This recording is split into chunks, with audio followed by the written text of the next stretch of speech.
아침 묵상에 오신 여러분들 환영하고 축복합니다. 하나님께서 새로운 날을 허락하셨는데요. 새로운 날을 걸맞는 새로운 은혜로 오늘 하루 우리 인생을 지킬 줄 믿습니다. 오늘은 자리를 들고 걸어가라 라는 제목을 가지고 요한복음 5장 1절부터 9절까지 말씀을 좀 더 살펴봤으면 좋겠습니다. 우리 8절부터 9절까지 말씀 같이 한번 읽어볼까요?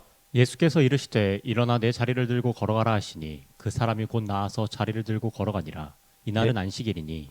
예수님께서 베데스다 연못에 있는 행각에서 38년 된 중풍병자를 만나십니다. 그리고 이 중풍병자의 아픔을 보시고 이 아픔을 고쳐주길 원하셨어요. 그리고 중풍병자에게 뭐라고 이야기냐면 이르되 일어나 내 자리를 들고 걸어가라 라고 말씀하십니다. 그러자 어떤 일이 일어났다고 그랬어요? 곧 나았다. 하나님의 은혜로 놀라운 치유가 일어난 거죠. 놀라운 기적이 일어난 것입니다. 사실 하나님은 어떤 분이십니까? 우리의 아픔을 아시는 분이세요. 뿐만 아니라 우리의 아픔을 아실 뿐만 아니라 우리의 아픔을 고치길 원하시는 분이세요. 그런데 안타깝게도 많은 사람들이 이런 하나님의 은혜를 맛보지 못합니다. 그럼 왜 맛보지 못할까요? 오늘 본문에 보면 이렇게 돼 있어요. 예수님께서 일어나 내 자리를 들고 걸어가라. 여러분 오늘 본문 읽을 때 우리가 성경 본문을 읽을 때 그 성경 본문 속으로 들어가서 그 사람들의 입장이 되어봐야 돼요. 여러분이 38년 동안 중풍병을 앓았습니다. 38년 동안 누워 있었어요. 평생을 누워 있었던 거예요. 그런데 어떤 사람이 와서 어떤 청년이 와서 일어나 걸어가라라고 이야기를 합니다. 여러분이라면 어떻겠어요?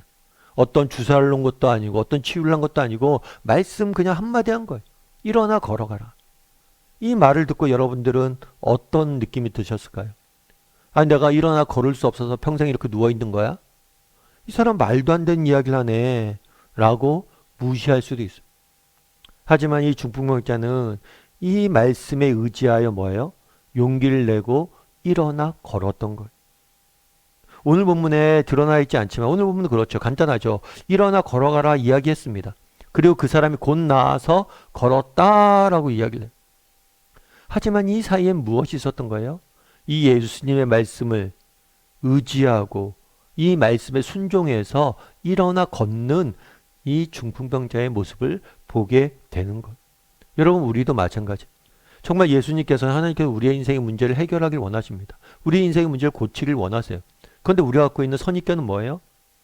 38년 된 중풍병자가 이 말을 듣고 무슨 선입견을 갖고 있겠어요? 내가 38년 동안 누워있는데 그 말 한마디에 고쳐질 병이 아닙니다 하고 무시할 수 있어요.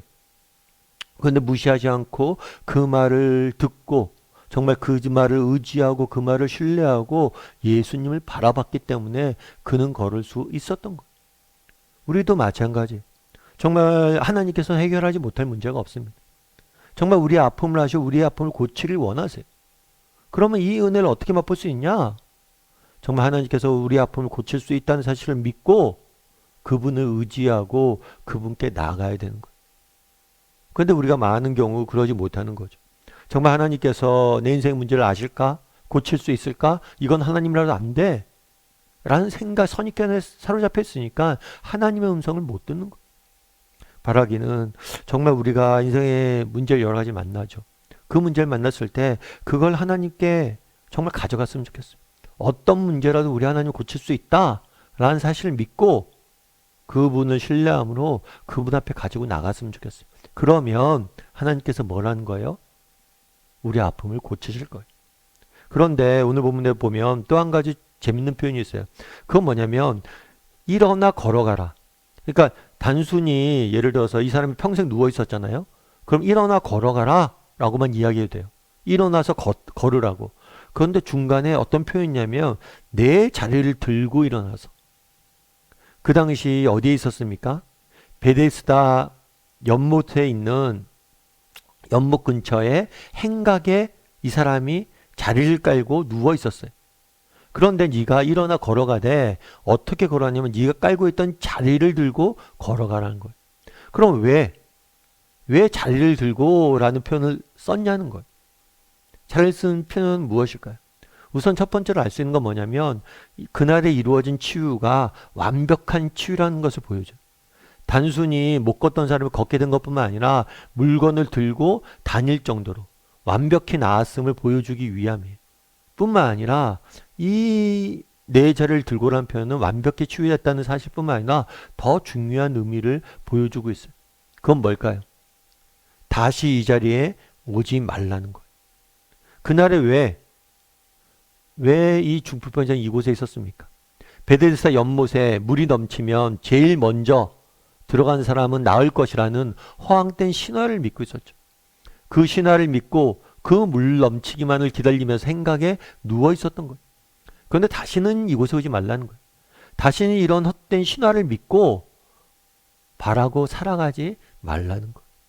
우리도 마찬가지일 수 있죠. 우리가 뭐 세상을 살다가 예수님 믿었습니다. 예수님 믿고 기도합니다. 그리고 열심히 하나님 믿고 실을 살려고 노력을 해요. 그럼에도 불구하고 내 인생에 큰 변화가 없는 것 같아요. 정말 인생의 문제를 만나서 하나님 옆에 기도하는데 그것이 나아지는 것 같지 않아요. 그럼 우리도 어떻게 할 수 있어요? 다시 세상적인 방법과 세상적인 것들을 가지고 내 힘과 내 능력을 가지고 뭐예요? 씨름할 수 있다는 것 뿐만 아니죠. 우리가 인생의 문제를 만납니다. 열심히 씨름해요. 그러다가 하나님께서 은혜를 주셔서 그 문제가 해결됩니다. 그럼 또다시 문제를 만나요. 그럼 또다시 하나님을 의지하기보다는 뭐예요? 또 내 힘과 내 능력을 의지해서 세상적인 방법으로 그 문제를 해결할 수 있다는 거예요. 그러지 말라는 거예요. 자리를 들고 걸어가라는 거예요. 다시는 이 자리에 앉아있지 말라는 거예요. 다시는 허황된 신화를 믿지 말라는 거예요. 다시는 세상을 의지하지 말라는 거예요. 다시는 자신의 힘과 능력을 의지하지 말고 오직 하나님만 바라고 하나님만 의지하는 삶을 살라고 말씀하시는 거예요. 우리도 마찬가지라는 거죠. 제가 예전에 어느 기자의 글을 읽은 적이 있었어요. 그런데 이 기자가 어느 날 갑자기 안면 마비가 왔어요. 신경에 문제가 생겨서. 그래서 생전 처음으로 4시간 반 동안 수술을 받았다고 그러더라고요. 그 수술을 받을 때 그런 생각이 많이 들었대요. 후회가 많이 찾아왔대요. 야, 내가 건강한지 알았는데 언제든지 이렇게 쓰러질 수 있구나. 언제든지 내가 못 움직일 수 있구나. 아, 내가 다시 잘 살아야겠다. 이렇게 살면 안 되겠다. 라고 생각을 했대요. 그래서 감사하게도 수술이 잘 됐어요. 그리고 회복이 됐어요. 그런 다음에 뭐예요? 병이 낫자 몸이 낫자 또 예전처럼 산 거예요. 정말 그때 수술을 받았을 때는 분주함에 흔들리지 말고 소중한 일을 먼저 하자고 생각했는데 다 잊고 또 분주함에 살아가는 거예요. 그러다가 7년 5개월 만에 다시 재발한 거예요. 다시 수술을 받게 되었어요. 그러자 이 사람이 뭐라고 썼냐면, 기자가 뭐라고 썼냐면, 내 인생의 카운트다운이 시작됐다. 그때 그런 거예요. 내가 수술을 처음 받았을 때 이렇게 살지 말아야지 라고 생각했는데 똑같이 그렇게 살았다는 거예요. 그리고 정말 다시 한번 병이 걸리니까 이제는 정말 다시는 그렇게 살면 안 되겠다 이런 생각을 했다는 거예요. 우리도 마찬가지. 정말 우리가 하나님의 은혜를 받습니다. 그리고 잊어버리고 다시 세상 사람처럼 할 때가 얼마나 많아요. 그러면 안 된다는 거예요. 내 자리를 들고 걸어가야 된다는 거예요. 다시는 거짓되는 신화를 믿고 다시는 정말 세상적인 방법으로 다시는 하나님 몰랐을 때 하나님 외에 다른 것을 의지하며 살지 말라는 거예요. 정말 우리도 한번 돌아봤으면 좋겠어요. 오늘 2가지를 나눴죠. 정말 하나님께서 우리의 아픔을 고치를 원합니다. 그럼 우리가 어떻게 고침을 받을 수 있어요? 우리의 인생의 문제를 가지고 하나님 앞에 나아가야 돼. 정말 하나님의 말씀, 그날의 38년 된 중풍병자가 일어나 걸으라는 그 말씀을 듣고 순종했잖아요. 그 말씀만 듣고 정말 예수님이 자기를 고칠 수 있다는 사실을 믿고 의지했잖아요. 우리가 경험한 어떤 인생의 문제가 있습니까? 어떤 문제든 하나님이 고칠 수 있어요. 하나님이 치유할 수 있어요. 그 사실을 믿고 하나님 앞에 가져나가야 돼. 뿐만 아니라 한 가지 더, 자리를 들고 일어나야 돼. 정말 또다시 우리가 얼마나 하나님 우리에게 은혜를 많이 주셨어요. 그런데 또다시 그 은혜를 잊고 과거로 돌아가서 살면 안 된다는 거예요. 정말 과거로 돌아가서 세상 사람들처럼 정말 하나님 몰랐을 때처럼 살지 말라는 거예요. 네 힘과 네 능력을 의지하지 말고 하나님만 바라보고 살아야 된다는 거예요. 이 2가지 사실에 대해서 오늘 묵상하고 또 함께 기도하는 시간들이 되었으면 좋겠습니다. 우리 함께 기도했으면 좋겠는데요. 기도하실 때 오늘 말씀 기억하면서 기도했으면 좋겠습니다. 정말 그날에 38년 된 병자에게 일어나 걸으라고 말합니다. 정말 병자 입장에서 얼마나 황당한 이야기겠습니까? 그럼에도 불구하고 그 말씀에 순종해서 일어나 걷자 정말 놀라운 치유의 은혜를 맛보게 된 거예요. 우리도 정말 우리 하나님이 어떤 문제가 되었든 하나님이 고치지 못할 문제가 없습니다.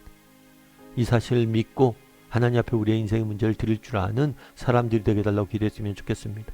또한 자리를 들고 걸어가라고 이야기합니다.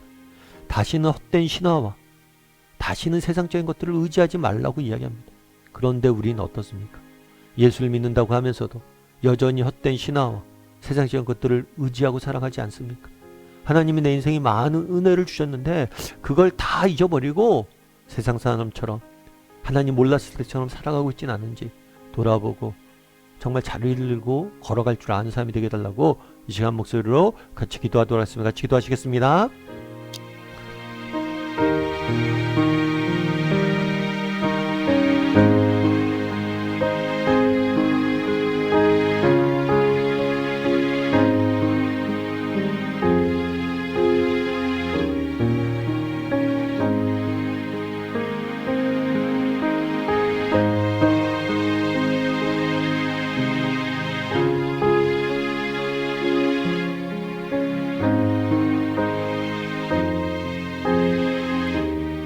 사랑의 하나님, 우리가 일어나 걸어가길 원합니다. 정말 어떤 문제가 되었던, 어떤 아픔이 되었던 우리 하나님께서 치유하지 못할 그런 아픔과 상처, 문제는 없음을 기억하고 일어나 걸어갈 수 있는 사람이 되었으면 좋겠습니다.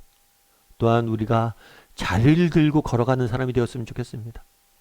정말 세상 사람처럼 정말 세상의 것들을 정말 인간의 힘과 능력을 의지하며 살아가지 않게 도와주시고 오직 하나님의 은혜만을 기억하고 은혜만을 의지하며 살아갈 줄 아는 우리 모두가 될 수 있도록 주여 붙잡아 주시옵소서. 하나님께서 오늘도 우리와 함께 할 줄 믿사오며 모든 말씀 예수님의 이름으로 기도드립니다. 아멘.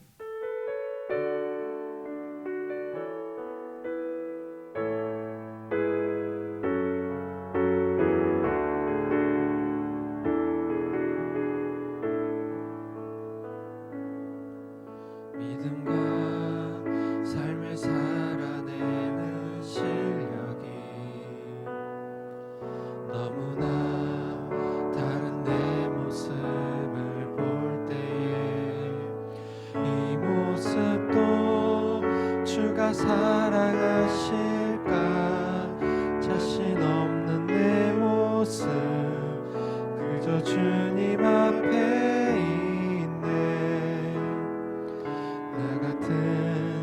자도 사랑하여 주시고 한 번도 나를 떠나지 않으셨네.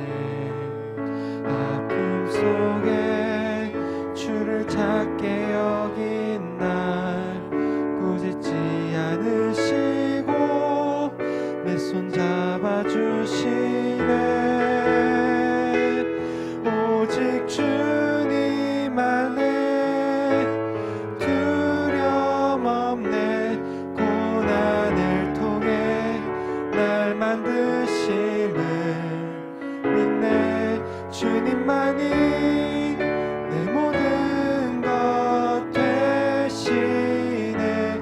주의 강한 손 날 붙드시네. 오직 주님 안에 소망 있네. 내 삶을 통해 영광 받으실 주님, 주님만이 내 모든 것 되시네. 주의 선하심 나 노래하네.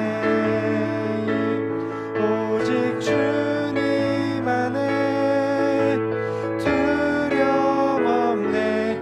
고난을 통해 날 만드심을 믿네. 주님만이 내 모든 것 되시네. 주의 강한 손 날 붙드시네.